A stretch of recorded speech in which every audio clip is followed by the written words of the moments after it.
She is a wealth of historical information on the Chetwynd area and other family histories. 92-year-old Bea Kurjata took an afternoon out of her life to talk to Chet TV about her role in the history book creation and coming to Chetwynd. Well, officially I was called editor, and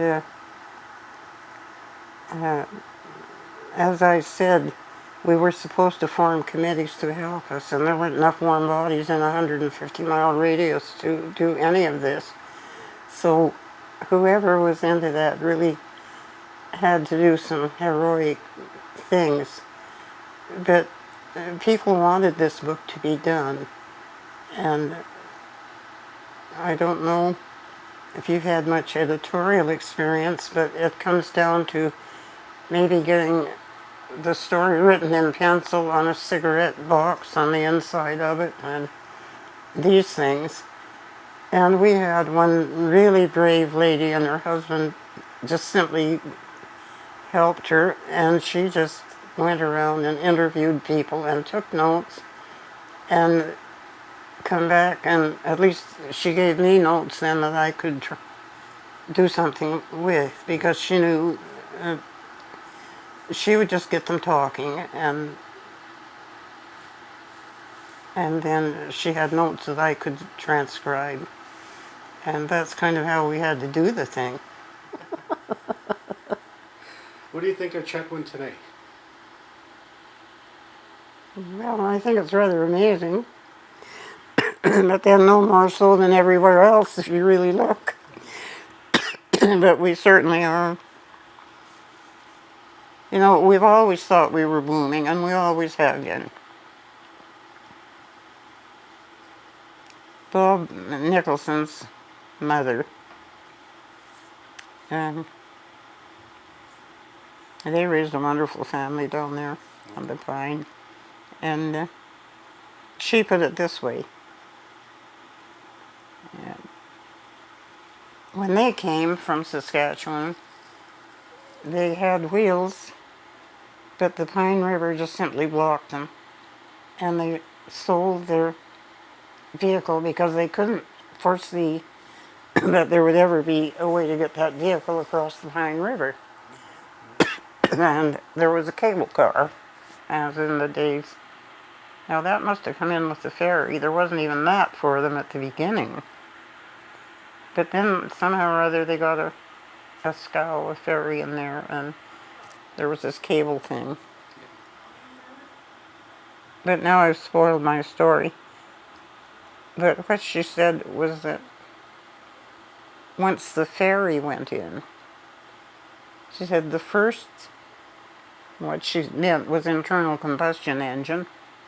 And the first motor was heard on this side of the Pine, and she said from there it's been nothing but go, go Chetwynd, go.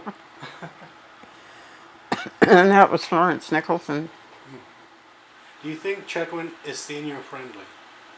Is it what? Senior friendly. Is it easy for a senior to get around Chetwynd? Well, I think anybody that's senior in Canada has got a pretty friendly environment. We can buy whatever we want to eat. We're not cold. We've got income that's going to buy more than do our needs. I don't care how they cry. They say we can't, it's not supporting our lifestyle. Well, you know, your lifestyle maybe didn't used to include too many airline trips or holidays or things, but you didn't go hungry. And I don't see how in a country like Canada, I don't see why it's not all senior friendly. How about Chetwynd? I think they've gone a little bit overboard. I don't think they're sustainable with the idea that they can always call the shots. We've got to have something sustainable.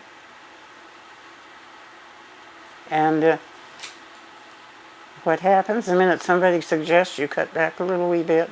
Who, me? I'm not going to do without that. I'm used to having that. But you know, when we started out, we didn't have access to all this fresh fruit and fresh vegetables and these things we just take for granted now, that you can go anywhere and get anything you want. And it does cost to do all these things, and it costs quite a bit. And in those days, we managed to produce it, and we had good, satisfactory ways to preserve it. It didn't matter if we were Native or Aboriginal or Caucasian. You still had your pork barreled, or you made your pemmican. It didn't matter. You parched your corn, or you whatever, made your dill pickles, or if you were from Poland, you made sausage, or Germany. We did these things. Everybody did them. No too many Davis people. Was there native families here when you arrived? Yes, there were. Oh, yes, there were. Well, okay, native. I suppose you'd say more Métis than, but they were really good people with their couturiers, and all you have to do for that is to look down the back pages in that book, and there are your native families that were here and contributed to that book, and it wouldn't have been anything without it. Yeah.